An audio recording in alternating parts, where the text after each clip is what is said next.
What would you do if you suddenly found out that your fiancé or fiance is your blood brother or blood sister? How will you handle that situation? Let me know in the comment section below. Many years ago, in the heart of Benin City, there lived a beautiful girl named Esosa, a girl raised in a strict, humble Christian home, where even standing with a boy on the street was considered a sin. Esosa's parents were simple and quiet people, but Esosa was wild. She had always wanted to explore, to have fun and to have a boyfriend just like her classmates. Her parents knew the kind of daughter they had, so they had her on total lockdown. They never let her leave their side. Even the university she attended was just a few junctions away from her house. Frustrating, right? A few months after she graduated from the university, she got deployed to Ekiti State for a National Youth Service Corps, a place far from home. She was elated. This was an opportunity to leave her parents' nest for the first time in her life. She got to NYC camp in high spirits, and truly camp was everything she heard and anticipated, and even more. The place buzzed with chatter and laughter of boys and girls from different backgrounds. This was freedom, she thought. Like a magnet, Esosa was swept up by the activities in camp. The handsome guys chasing her to date her. The beautiful girls who wanted to be friends with her. And before you know it, she fell in love or lost with a handsome boy named Tunji. Tunji swept Esosa off her feet with his charms and strong personality. He was caring and paid attention to every little details about her. This feeling was strange and new. Esosa had never felt like this towards anybody. And before you know it, she and Tunji found themselves under the mango tree behind the bathroom at 1 a.m. expressing their undying love for each other, doing touch me, I touch you. But their bliss was soon cut short when camp stay came to an end, and the couple were posted to different places for their primary assignments, far from each other. Esosa was devastated to be separated from her boyfriend Tunji, but there was nothing they could do. It seems fate had decided to keep them apart. So with great pains in their hearts, they waved each other goodbye, promising to keep in touch to keep their relationship alive. A few days later, Esosa resumed at her place of assignment, which was a secondary school in a village called Ilupeju in Ekiti State, where she was assigned to teach the students biology. But just as she was about to fully settle into her routine in the village, calamity struck. The seeds Tunji planted under the mango tree had started to germinate. Esosa was pregnant. Fear gripped her. She didn't know what to do. If her parents found out that she got pregnant for a boy she barely knew, all hell would break loose. She was in full panic mode at this point. So one evening, she decided to call Tunji to tell him she was pregnant, but the reply she got from Tunji shocked her to her very bones. "What do you mean you are pregnant? Are you a baby? Didn't you know you were supposed to protect yourself? I can't be responsible for that pregnancy. I'm the first child in my family and I have younger siblings depending on me. Please sort yourself out." Tunji yelled over the phone and hung up. Esosa couldn't believe her ears. Was this the same Tunji who promised her heaven and earth? She tried to call him again, but Tunji had blocked her number everywhere. Days passed, and Esosa still couldn't reach Tunji. Whenever she tried calling him with another number, as soon as he hears her voice, he would hang up and block the number. By this time, she was terrified. She couldn't help the bitterness in her heart. She felt betrayed by the first man she had ever loved. She cursed Tunji every day. Her eyes had finally seen her ears in Tunji's hand. As the weeks passed, Esosa struggled to hide her baby bump. Her body was changing rapidly, and she had no control over it. She couldn't leave her room in the corpus lodge, so her fellow corps members would not see the condition she had found herself. What pained Esosa the most was that when her mates were enjoying their service year, she was stuck with the responsibility she never prepared for. This child was bad luck, a limitation sent from hell to hinder her, she thought to herself.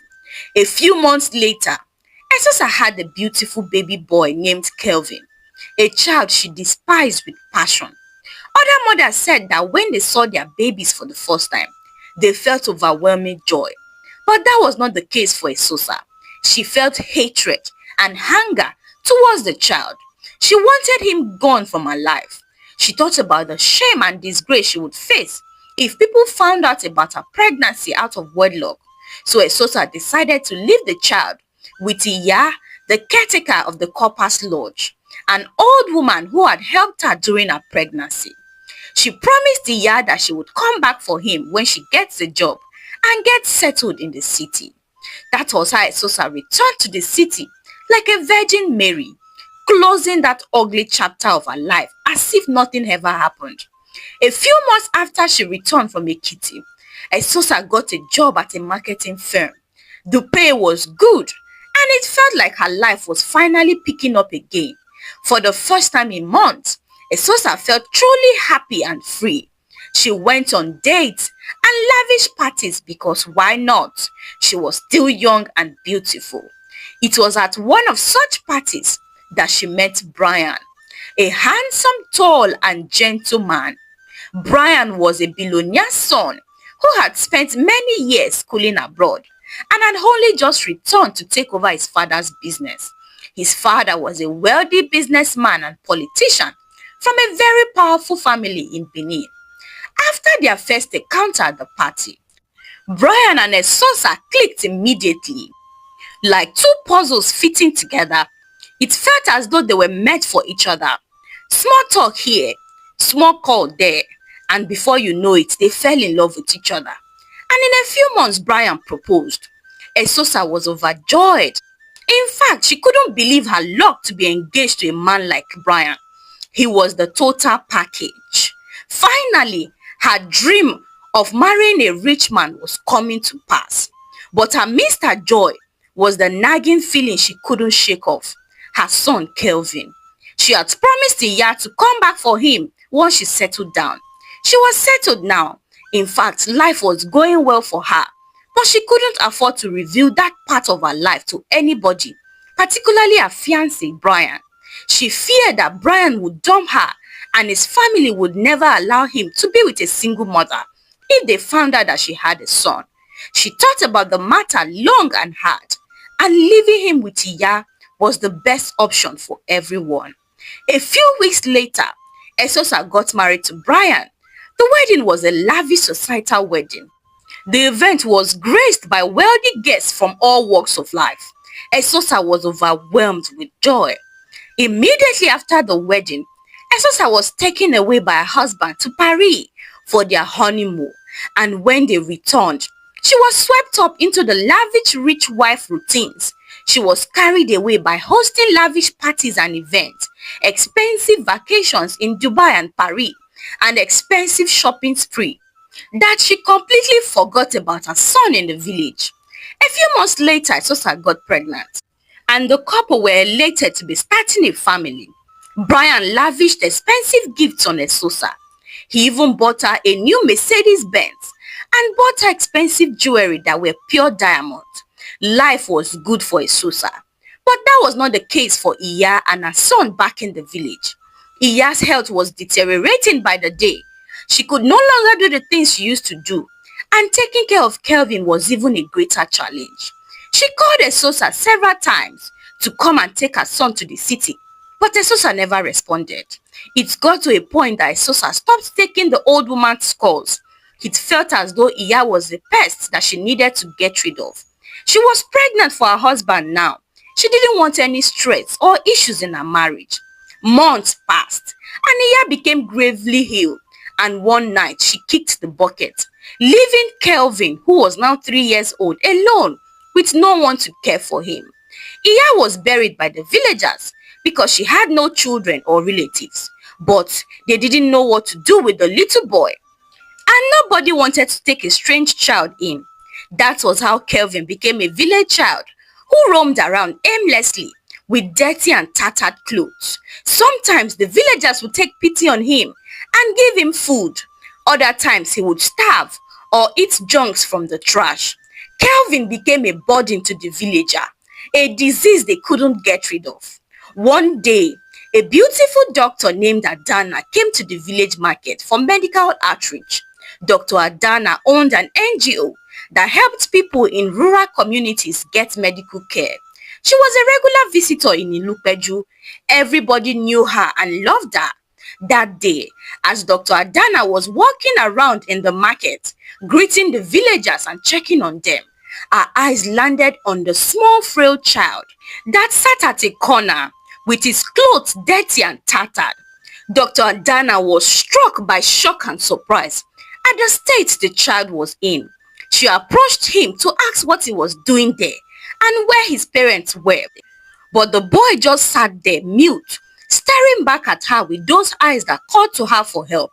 Adana asked around for the child's parents, but the villagers said no one knew where he came from. They told Dr. Adana that the poor woman who was taking care of him died some weeks ago, and nobody wanted to take him in because they were scared the child might be cursed. The doctor's heart sank at the villager's words. She picked Kelvin, who was too weak to protest that a stranger was carrying him. She took him to her lodgings in the village. That day, Dr. Adana bathed him, changed his dirty rags into fresh warm clothes, and gave him food to eat. But Kelvin could barely hold his spoon. He had become so weak and he looked malnourished. Dr. Adana sensed that the child was in discomfort. She tried to communicate with him to know if he was in any pains, but Kelvin couldn't talk. He hadn't spoken a word since he had died. In panic and worry, Dr. Adana took Kelvin to the village clinic and ran some tests on him. And she found out that the boy had very high typhoid and stomach infection from eating junks in the streets. Adana's heart broke when she looked at the poor child. He would have died if she hadn't gotten to him on time. That day, she placed Kelvin on drips and nursed him back to health. She felt joy seeing him eat and sleep soundly. Poor child. She wondered where his parents were.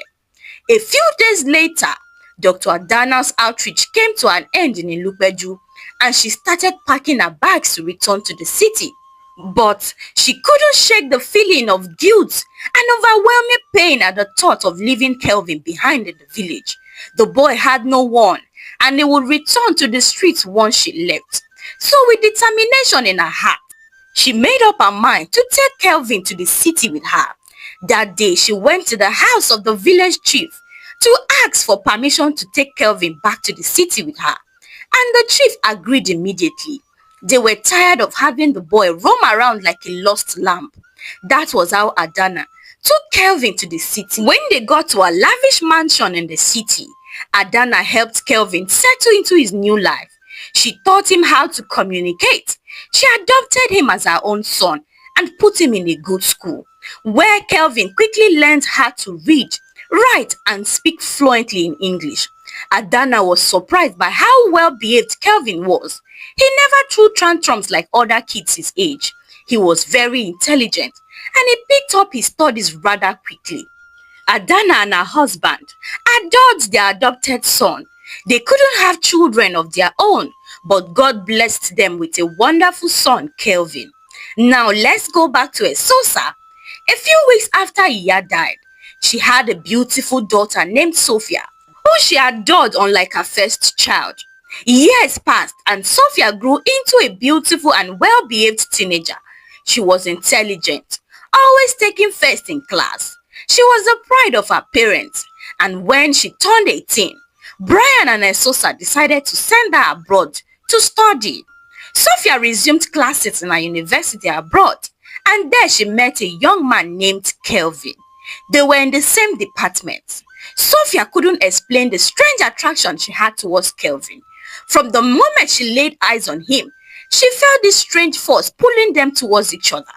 That was how Sophia and Kelvin became very close friends, who relied on each other in the foreign country where they found themselves. When they were in their finals, Kelvin asked Esosa out, and she accepted, and they started dating. Their years of friendship had somewhat bloomed into a young budding romance. They fell in love with each other. Sophia couldn't wait to take Kelvin home to introduce him to her parents.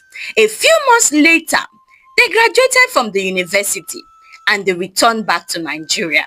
One day, Sophia invited Kelvin to her parents' mansion to introduce her boyfriend who she had planned to marry to her parents. When Kelvin arrived at the mansion, Essos and Brian greeted him warmly. Kelvin was handsome with a good head on his shoulder. They immediately approved of their union. That day, Esosa invited Kelvin to eat lunch at their lavish dinner table. As they were eating, Esosa began, "So Kelvin, my daughter told us you're originally from Ekiti State." Esosa asked, trying to create a conversation with her future son-in-law. "Yes, ma. I'm from Ilupeju in Ekiti State," Kelvin replied, as he took a big gulp of the cold juice to wash down the turkey in his mouth. "Really? I did my national youth service in that village. Who are your parents in the village? Which household are you from?" Esosa asked. "Well, I don't really remember much. My grandma died when I was 3 years old. I never really met my mother. I was told she abandoned me with my grandma. My grandmother's name is Iya. She was the caretaker of the Corpus Lodge back then." Esosa froze in shock at the mention of the name Iya. She almost choked on her food. She remembered Iya very vividly. She left her son with her many years ago. Now this young man is claiming to be Iya's grandson. Esosa pieced two and two together, and she was terrified at the possibility that Kelvin was her son she had abandoned in the village. She was shaking with fear. She hoped her speculations were wrong. If not, all her secrets would be exposed and there would be chaos.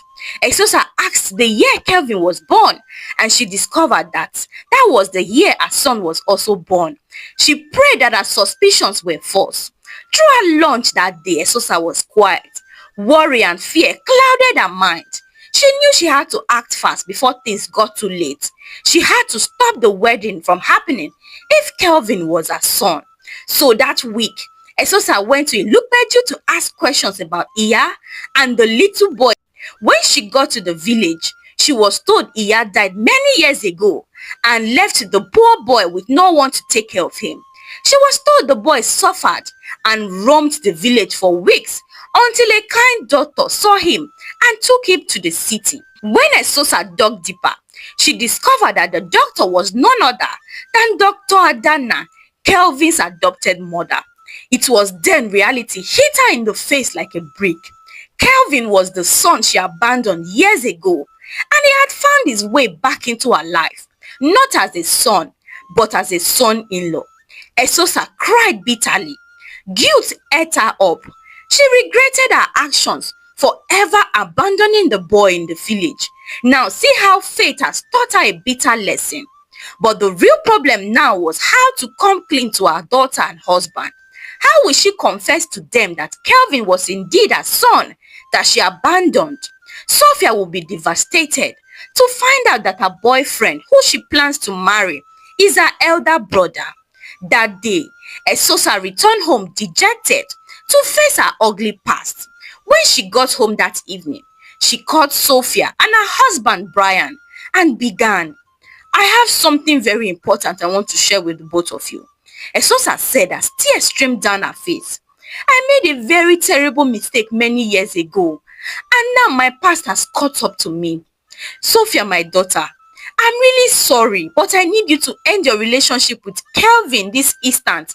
And I really hope you haven't slept with him yet." Sophia stared at her father with surprise and worry. "Mommy, why should I end my relationship with Kelvin? He's my boyfriend and I love him. And you and daddy approved of us. So what went wrong?" "Sophia, listen to mommy. You can't marry Kelvin. Please end your relationship with him." "Mommy, you can't tell me to end my relationship with a good man like Kelvin without a proper explanation. I love him and I must marry him. I will marry him no matter what you say." "Sophia, you can't marry Kelvin because he's your brother. He is my son that I abandoned in the village many years ago before I met your father." Esosa dropped the bombshell. What? Sophia and Brian shouted at the same time. They were shocked. What do you mean he's your son? Brian asked with confusion on his face. Esosa collapsed on the floor in tears and confessed all her dirty secrets and how she abandoned Kevin. Brian was angry and he felt betrayed. He married a snake, an evil woman capable of lying to him and deceiving him all these years. But Sophia, she was frozen in shock for a good amount of minutes. She couldn't talk. She couldn't react. She replayed her mother's words over and over again in her head. And it was like a ton of iron rods had fallen on her. She prayed that it was a terrible dream, but it was real. She had been dating her elder brother for years now because her evil mother abandoned him with a stranger years ago. Sophia felt like crying. She felt like screaming, but there was a big lump on her throat that prevented her. Her whole world was shattered. That day, Brian threw Esosa out of his house for her lies and deceit. He felt disgusted by the sight of her, but the damage was already done. A few days later, Brian invited Kelvin to the mansion and revealed everything to him. Kelvin burst into hot tears. He couldn't believe that he almost married his younger sister because of their selfish and wicked mother's actions years ago. Kelvin was devastated. This blow he was dealt was too heavy for him. Brian told Sophia and Kelvin to end their relationship immediately, as they cannot be together like before. They were siblings, and it was forbidden for siblings to marry each other. That was how Sophia ended her relationship with Kelvin, and it was nerve-wracking for both of them. They were both devastated. They had invested time and energy into their relationship, only to be told they were related by blood. They both just disappeared from each other's life to process things, to accept their new realities. Esosa, who had no place to go, moved into a one-room apartment in the slums, where she cried day and night, regretting her life. Her actions almost ruined her children. After 1 month of crying and solitude, Esosa made up her mind to make amends. She could never right the wrongs, but she could at least beg for her children's forgiveness. Esosa went looking for her children, Kelvin and Sophia, to beg for their forgiveness. She went to her husband's house to beg, but each time they all kicked her out. They didn't want to see her, but Esosa never gave up. She was determined to beg for their forgiveness, even if it was the last thing she did on earth. 5 long years passed, and Kelvin and Sophia forgave their mother, and they made peace with themselves. Brian forgave his wife, but he never let her back into his life. He could never forget her cruelty towards her own flesh and blood. Esosa was grateful to have her children's forgiveness at least, but she knew the scars she had created with her own 2 hands will never heal. And she knew she would have to atone for her sins for the rest of her life. Thank you for watching. Hi lovelies, what do you think of the story? If you were Sophia or Kelvin, would you ever forgive your mother for doing something that terrible? Let me know in the comment section below. The moral of this story is that no child is meant to be abandoned or thrown away like a piece of rag.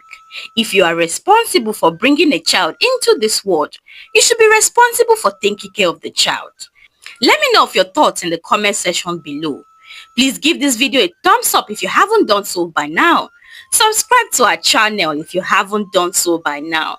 And until I bring another juicy and interesting story your way again, bye for now.